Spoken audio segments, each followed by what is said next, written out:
I was 14 when this occurred, and I'm 22 now, but I still remember it in crisp detail, and it freaks me out to this day, thinking about what would have happened if things had turned out differently.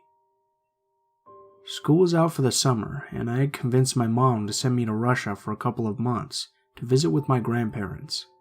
We had moved to North America when I was little, and I hadn't been back much since. Plus, I thought it would be fun being on my first trip abroad by myself. She agreed, and off I went on my first solo transatlantic journey. My grandparents are great people, and have always spoiled me and my mom rotten. They were ecstatic that their only granddaughter wanted to visit, so they planned a little vacation of their own with me, a month after I arrived, to a popular beach resort city in Turkey. We were to stay at a 5-star resort in Ankara for 2 weeks. I thought that was spectacular, getting to travel to not one but 2 countries in one summer, and to a fancy and exotic place like Turkey too. I was dying to go. But full disclosure, when I arrived to Russia, it wasn't really what I was expecting.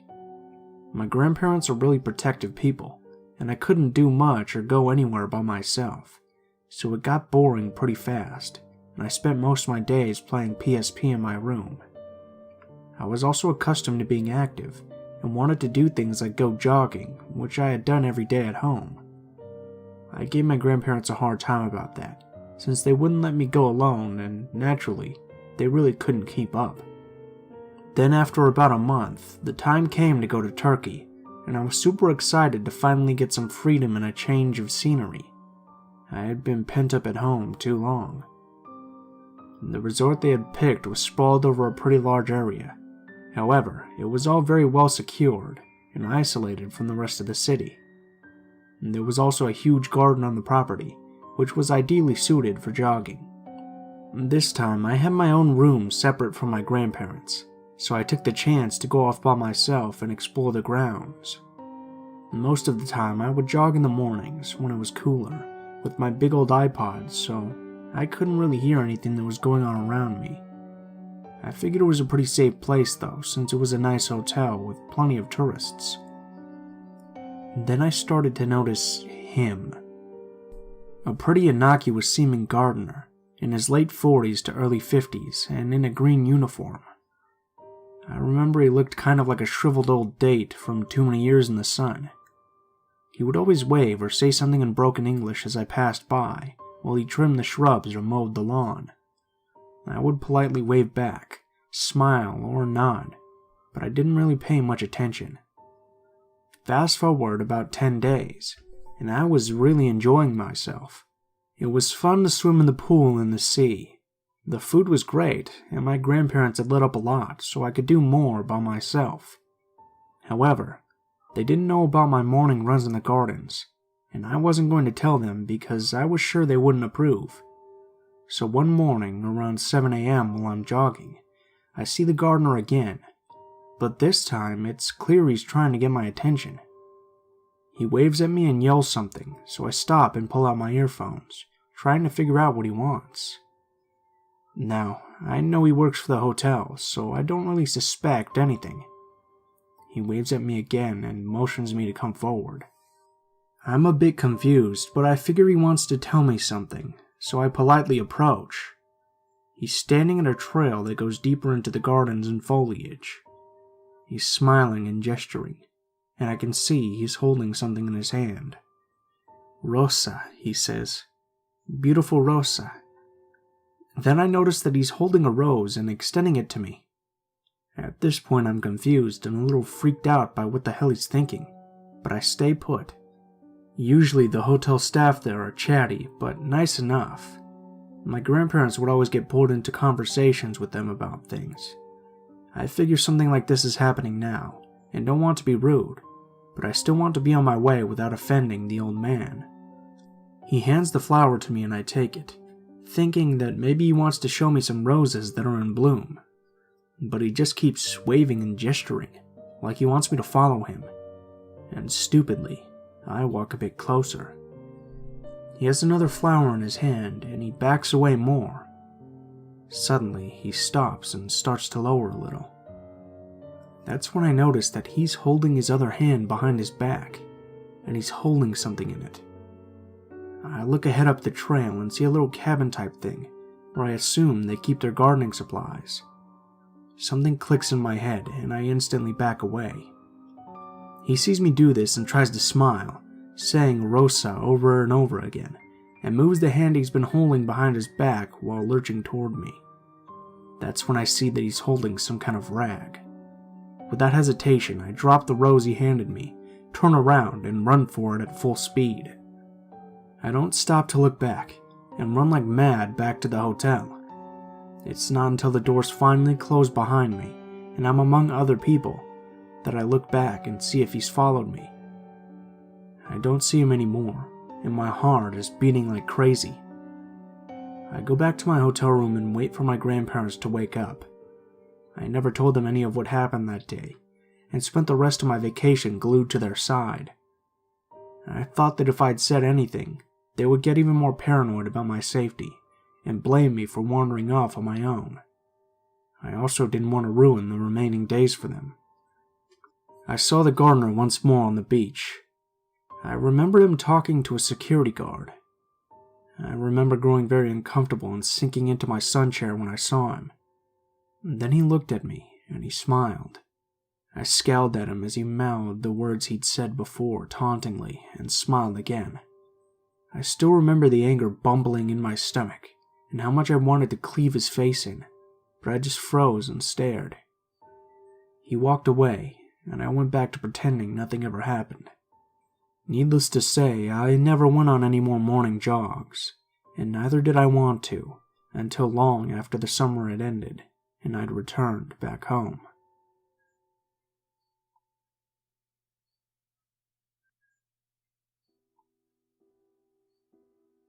I worked the night shift at a hotel, so I've had a ton of weirdos come through, but this is the most recent.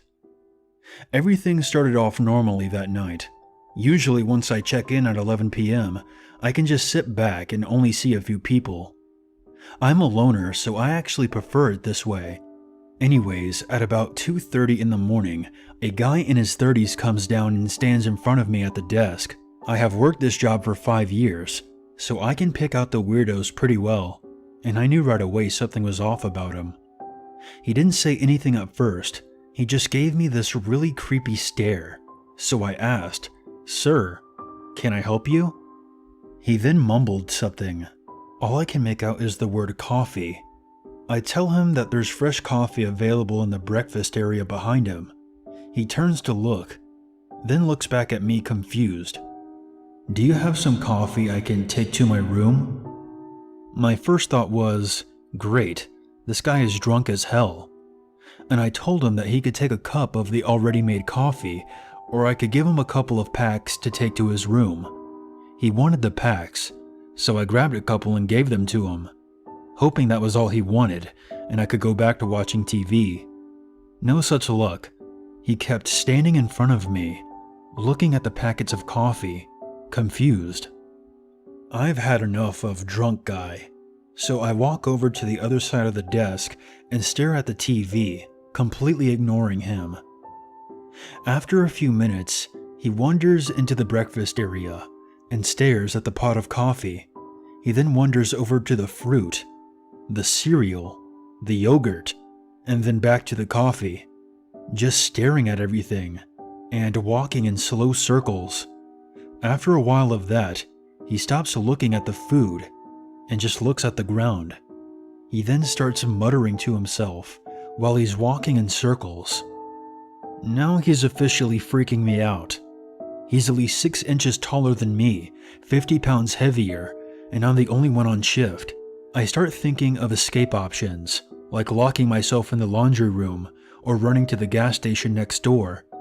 I've had to do it a few times when things have gotten really bad, so I try to plan ahead when someone is giving me bad vibes. About 15 minutes after he starts walking in circles, he heads down the hall, still muttering. I relax a bit, happy that he's gone to bed to pass out, and that I'll have the lobby all to myself again. About 5 minutes later, I glance out of the front doors, and he's right there, staring at me, smoking a cigarette, and still talking to himself. I'm starting to think that he might be high on drugs, and that scares me enough to grab a pair of scissors when he wasn't looking and hold them down by my side. I start thinking about calling the police, but what for? He hasn't done anything, so I decide to just wait it out and hope that he goes to bed soon, since it was after 3 a.m. at that point. For the next 30 minutes, he walks up and down the halls, through the lobby and outside, then comes back through the back door and loops around again. The third time he walks by me, still talking, I was terrified and was on the verge of saying screw it and calling 911 anyway, just to have someone else there with me.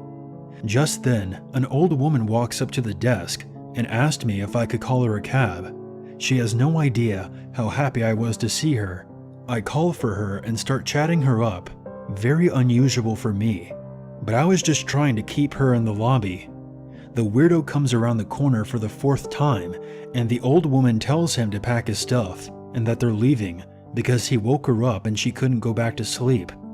Apparently this old lady was this weird guy's mom, and I felt so much better knowing that he was going to leave as soon as the cab got there. As soon as she told him to go pack his stuff, he got angry. He didn't want to leave. He told her to go back to bed, but she was adamant. And after they argued for a bit, awkward for me just standing there watching, he goes upstairs to pack. She explained to me that she could tell he was getting agitated and that it was time for him to go home. I talked to her for a while and she opened up to me and told me that her son is schizophrenic and she is the only one who can take care of him. She told me that she wished someone would take care of him for just 6 months, like a hospital, to get him on his meds and into a good routine.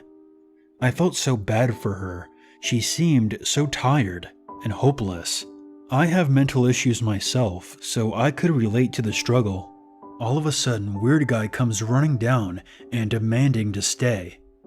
They argue again, except this time he sees me watching and focuses in on me, storming up to the desk and screaming, "She's going to call the cops. I didn't do anything.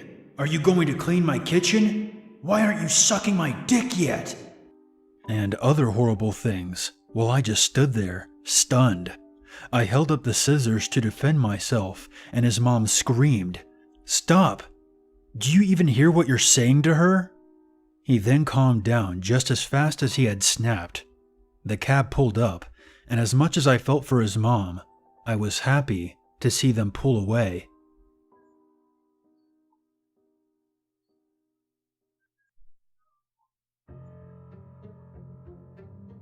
A while ago, I was staying at an upscale hotel in the safe area of a large Midwestern city. I'm a 16-year-old female, and I was in a room all by myself with my parents a few doors down. In theory, this isn't unsafe by any means, but I had bad luck on this particular trip. Our first night there passed without much incident, me in my room and my parents in theirs. I watched a pay-per-view movie and ate way too much from the snack bar. I didn't really have any reason to feel unsafe. The next morning, we did the usual tourist stuff that one does when visiting a new city. As we ate breakfast in the hotel restaurant, I noticed a man who looked to be in his 60s staring at me for an abnormally long amount of time. I won't lie, as a young, decently attractive female, I'm used to getting the occasional inappropriate look from a guy, so I ignored it and chalked it up to him either being a perv or thinking that I looked like his granddaughter or something. The next night, my parents allowed me to meet up with a friend for dinner who lived in the area. He met me in the hotel lobby, and we had a nice dinner and then went back to the hotel for drinks. Yes, I'm underage. I had a drink. Shoot me now. Coincidentally, the same man who had been eyeing me earlier was at the bar. And this time, I knew I didn't remind him of his granddaughter. Even with my buff guy friend next to me, his eyes traced every curve of my body. I felt unsettled and mentioned it to my friend, Ethan, who glanced over and also seemed really weirded out by how obvious this guy was leering. We left the bar quickly, and by now it was around 12:30 a.m. Ethan walked me to the elevators of the hotel, and once I pushed the button, left. I wished I would have asked him to stay, because no sooner than he had walked away, my creeper came rounding the corner and stood there waiting with me for the elevator. I felt so uncomfortable knowing that he would be seeing what floor I was going to, but it hadn't occurred to me to just get off on a different floor at the time. And even if it did, he planned on following me, so it would have just been as bad a move. When we were in the elevator together, I tried to keep my eyes averted from his, but they literally bore into my body. He kept trying to step closer, and I kept backing up, too scared to even speak. What freaked me out even more was that he hadn't pressed a separate elevator button, so he planned on getting off when I did. When I got to my floor, I almost ran to my room, and the guy just stood at the end of the hallway, waiting to see where I was going. I stayed in my room for 15 minutes until I was sure he was gone, before I told my parents what had happened. But there was no sign of the guy, and it was really late, so I just locked my door and tried to get some sleep. I had almost tripped it off when I heard a knock at my door. Now, I'm not an idiot. I've creeped the subreddit and no sleep for a long time, so I didn't just go and open the door at nearly 2 a.m. Instead, I turned on the light and froze. At this point, my intuition had kicked in, and I knew it was the guy. I was near tears, but the knocking kept coming, harder and harder, so I finally shouted and asked who it was. The voice that replied to me was the most chilling thing that I've ever heard. It was high-pitched but growly, almost giggly, and so disturbing that I can barely describe it. "It's hotel staff. Please let me in." I was terrified. A look through the peephole confirmed that it was the same creepy old guy. I locked myself in the bathroom and called my dad's phone. He has a habit of always keeping his ringer on, so he answered me almost immediately, and I tried to tell him what was wrong through my tears. "The guy from before," I managed, "is at my door." What happened next gives me nightmares. My dad naturally went into superhero mode and opened his door to find the old man in just a robe masturbating. It's pretty obvious to piece together what he was planning, and I still dream about it and have severe PTSD from it. My dad slugged the dude in the face and made sure he didn't move an inch while my mom called hotel security. We pressed charges, and I'm pretty sure the guy is in prison now for what I think are assault with intent to commit rape charges. But I guess I could be wrong.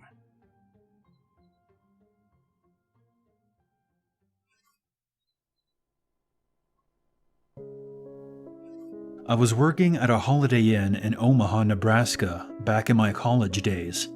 Normally, I was a bellman, but sometimes I would work the front desk. One day, a very odd-looking guy comes up to the desk. He was wearing clothes straight out of the 1970s, like a super creepy version of Dan from The Good Guys. He had on aviators with greasy hair and a massively receding hairline, topped off with a mustache. He had a cane and walked with a pretty severe limp. He asked me where he could get some paramedic patches. He says he was called into town on special assignment to help out with paramedic duties, but they made him provide his own patches. This all seemed pretty damn odd to me, so I told him that I didn't know where he could buy them, and he eventually left. Later, I got a call to a room to check out the hot water. There was a report that the hot water wasn't working, and that it was coming out cold. I went to the room, knocked on the door, and an old lady in a nightgown answered. I introduced myself, but she didn't respond. She just stood there, motionless. Her mouth was open the whole time, the way you would imagine a lobotomized person would look. I saw a motionless pair of legs lying on the bed, but I didn't look around the corner to check it out. I went into the bathroom, turned on the water, and it was instantly extremely hot. The old lady never said a word. I told her that the hot water was working just fine, and I quickly left the room. Later, the creepy man from before arrives back up at the front desk, complaining that he had called about the hot water not working in his room. Naturally, I connected the dots. Oh God, not this mindset set in. I followed him back to his room at an extremely slow pace. He was very dependent on his cane. When we got to the room, the old lady was still standing there, still agape in her nightgown. This time I could see that the pair of legs on the bed were attached to an old man, now sitting. The old man sat there motionless, also agape, and not saying a word, just looking at me. I explained to the creepy man that I had already been there and the hot water was working just fine. The weird part was he didn't even care about the water. He got out a duffel bag. From the bag, he pulled out a stuffed Bugs Bunny doll. He held it out at arm's length and offered it to me. I reached out for it, not knowing why, and he pulled back in a very "mine, don't touch it" kind of manner. He then held it out to me again, as if he were offering it to me. I reluctantly reached out to grab it, and once again, he pulled it back. The old man and woman just kept staring at us, not saying a word, but smiling with their mouths open and making laughing sounds. That's the best I can describe them. The creepy man then took out a Donald Duck doll from his bag, held it out to me. I didn't reach for it. He kept holding it out and holding it out. So I eventually reached for it. He immediately pulled it away with the same "you can't have it" type of reaction. I then backed out of the door and told them to have a nice day, and I never saw them again. Hotel people can be creepy as hell, especially when they offer you stuffed animals.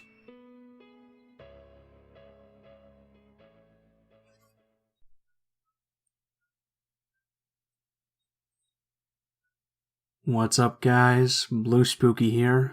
I just wanted to thank you all for watching, especially if you made it to the end here. Got a couple of updates for the channel for you this video. We've been growing really fast lately, which is pretty awesome. Getting like 1,000 subscribers a day, already over 40,000, which is 10,000 past my entire summer goal, so that's pretty good.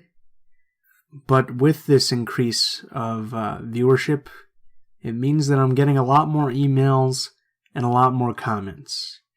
A lot more than I can actually handle answering right now. So from now on the channel, I'm not going to be answering the comments as often, and I'm not going to be answering all of them. I hope you guys understand.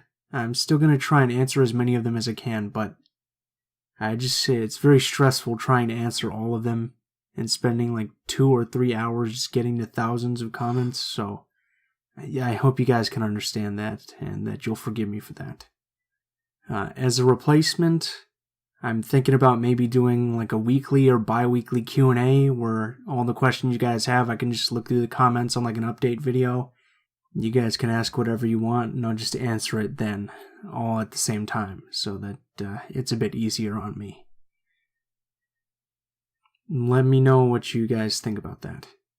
Another update I would like to mention is that I'm going to start doing No Sleep and Creepypasta stories now. I'm going to mix them in the odd days in between when I do True Scary Stories, just to see how the reception is.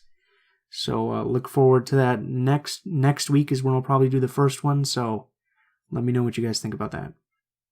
I'd like to give a special thanks this episode to my co-narrator, Unit number 522. He's one of the guys that got me started on YouTube, and he's been helping me a lot along the way.